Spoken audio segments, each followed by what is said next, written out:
بسم اللہ الرحمن الرحیم۔ السلام علیکم ورحمۃ اللہ وبرکاتہ۔ عزیز طلبہ، آپ کو اردو کے ویڈیو لیکچر میں خوش آمدید کہتے ہیں۔ امید کرتے ہیں کہ آپ خیریت سے ہوں گے۔ عزیز طلبہ، آج کا جو ہمارا موضوع ہے وہ شہنشاہ تغزل اور خدائے سخن میر تقی میر ہیں۔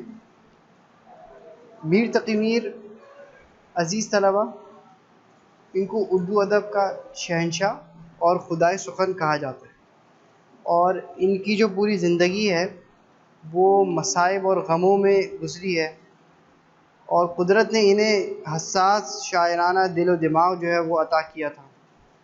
اسی لیے یہ اپنے خیالات اور اپنے جو دلی کیفیات ہوتی ہیں، تصورات ہوتے ہیں، ان کو انتہائی خوبصورتی کے ساتھ شعر کے اندر ڈھال لیتے ہیں، اور یہی وجہ ہے کہ ان کی شاعرانہ عظمت کا اعتراف ان کی زندگی میں ہی بڑے بڑے جو شعراء ہیں انہوں نے کیا ہے۔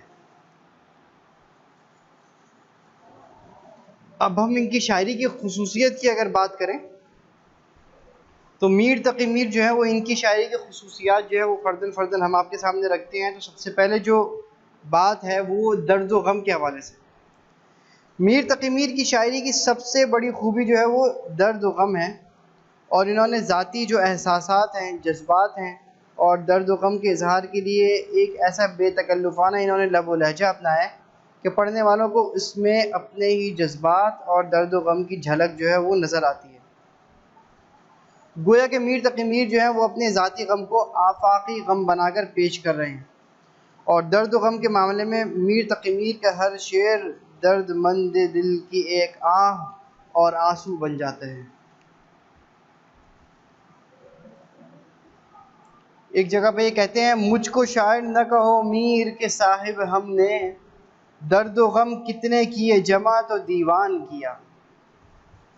اس کے علاوہ سوز و گداز جو ہے وہ بھی ان کی شاعری میں موجود ہے، اور سارا کا سارا کلام جو ہے وہ ان کا اسی سے لبریز ہے، اور ان کی ساری زندگی محرومیوں اور مصیبتوں کے اندر گزری ہے، جس کی وجہ سے ان کی شاعری میں ایک مستقل غم اور سوز و گداز جو ہے وہ منعکس ہو رہا ہوتا ہے، اور ان کا اندازہ جو ہے مختلف اشعار سے بھی ہم لگا بھی سکتے ہیں۔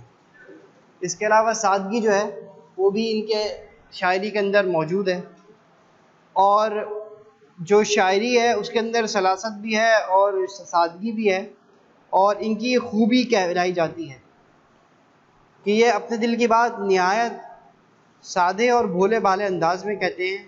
انداز ان کا دھیما ہوتا ہے اور دل نشیں ہوتا ہے، اور یہ اپنی شاعری میں ایسا لب و لہجہ اختیار کرتے ہیں کہ پڑھنے والے کو محسوس ہوتا ہے کہ میر انہی سے بات چیت کر رہے ہیں۔ میر کا یہ شعر اس بات کا جو ہے وہ غمازی بھی کر رہا ہے۔ میر تقی میر کہتے ہیں، سرہانے میر کے آہستہ بولو، سرہانے میر کے آہستہ بولو، ابھی تک روتے روتے سو گیا، اس کے ایفائے عہد تک نہ جیے، اس کے ایفائے عہد تک نہ جیے، عمر نے ہم سے بے وفائی کی، دل وہ نگر نہیں کہ پھر آباد ہو سکے، دل وہ نگر نہیں کہ پھر آباد ہو سکے، پچھتاؤ گے سنو ہو یہ بستی اجاڑ کے۔ اس کے علاوہ عزیز طلبہ، ان کی زندگی کے اندر بھی ہمیں تصوف جو ہے وہ بھی دکھائی دیتا ہے، اور یہ بھی ان کی شاعری کی خوبی کے اندر ہی شمار کی جاتی ہے۔ یہ باقاعدہ صوفی تو نہ تھے، لیکن ان کی شاعری کا بڑا حصہ بھی صوفیانہ مضامین سے جو ہے وہ پر ہے، اور اس کی وجہ جو ہے وہ یہ کہلائی جاتی ہے کہ بچپن کی تربیت میں ان کی تربیت جو ہے وہ صوفیانہ انداز میں بھی ہوئی تھی، اور دوسری وجہ ان کی زندگی نے رنج و غم، مصائب اور تکالیف کو بہت قریب سے دیکھا، اسی وجہ سے یہ صوفیانہ انداز اختیار کرنے پر مجبور ہوئے، اور اسی طرح کے کچھ اشعار آپ کے سامنے رکھتے ہیں۔ یہ تو ہم کا کارخانہ ہے، یہ توہم کا کارخانہ ہے، ہاں وہی ہے جو اعتبار کیا۔ اس کے علاوہ ترنم و موسیقیت جو ہے وہ بھی ان کی شاعری کے اندر ہمیں نظر آتی ہے۔ ترنم اور موسیقی شاعری کی اصل روح اصل میں شمار کی جاتی ہے، اور اس کے بغیر شاعری نامکمل تصور کی جاتی ہے۔ میر کی شاعری ترنم اور موسیقیت سے بھرپور ہے، اور یہ غزلوں کے جو بحر ہوتے ہیں، چاہے وہ چھوٹے ہوں یا بڑے ہوں، اور الفاظوں کی تکرار سے یہ ترنم اور موسیقیت کی فضا جو ہے وہ پیدا کر دیتے ہیں۔ اور ان کے کچھ اشعار جو ہیں ہم آپ کے سامنے رکھتے ہیں تو آپ کو اس بات کی گواہی بھی پھر محسوس سی ہونے لگی۔ پتا پتا بوٹا بوٹا حال ہمارا جانے ہے، پتا پتا بوٹا بوٹا حال ہمارا جانے ہے، جانے نہ جانے گل ہی نہ جانے باغ تو سارا جانے ہے۔ اس کے علاوہ عزیز طلبہ، حالات و واقعات کی منظر کشی بھی جو ہے وہ یہ بہترین کر لیا کرتے ہیں، کیونکہ ان کی شاعری کی ایک خصوصیت بہترین منظر نگاری کی بھی ہے، اور میر کو ایک حقیقت پسند شاعر تسلیم کیا جاتا ہے۔ وہ صرف اپنے ذاتی رنج و غم کے ساتھ ساتھ اپنے عہد کی مشکلات اور مصائب کو بھی شاعری کا موضوع بناتے ہیں۔ اور میر کا جو عہد ہے وہ سیاسی لازوال اور اقتصادی بدحالی اور معاشرتی جو افراتفری ہے اور اخلاقی جو انحطاط ہے اس کا زمانہ مانا جاتا ہے۔ اور میر تقی میر نے ان محرومیوں کی بھی منظر کشی کی ہے، جو ہو بہو اصل جو پکچر ہے وہ بن کر آنکھوں کے سامنے آ جاتی ہے۔ دلی کے نہ تھے کوچے اوراق مصور تھے، دلی کے نہ تھے کوچے اوراق مصور تھے، جو شکل نظر آئی تصویر نظر آئی۔ اس کے علاوہ رمز و کنایہ جو ہے وہ بھی ان کی شاعری کے اندر ہمیں ایک خصوصیت کے درجے پہ نظر آتا ہے، اور انہوں نے اپنی شاعری میں رمز و کنایہ کا استعمال اس طرح کیا ہے کہ ابہام جو ابہام ہے اس کے بجائے اصل معنی واضح طور پر پیدا ہو جائے۔ اور میر تقی میر نے اپنی شاعری میں نہایت سادگی سے اور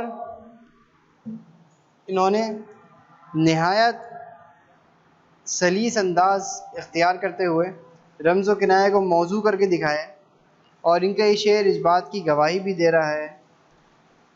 کہا میں نے گل کا ہے کتنا ثبات، کلی نے یہ سن کر تبسم کیا۔ تو یہ رمز و کنایہ کے اندر بھی انہوں نے بہت سارے معاملات اپنی شاعری کے اندر بیان کیے ہیں۔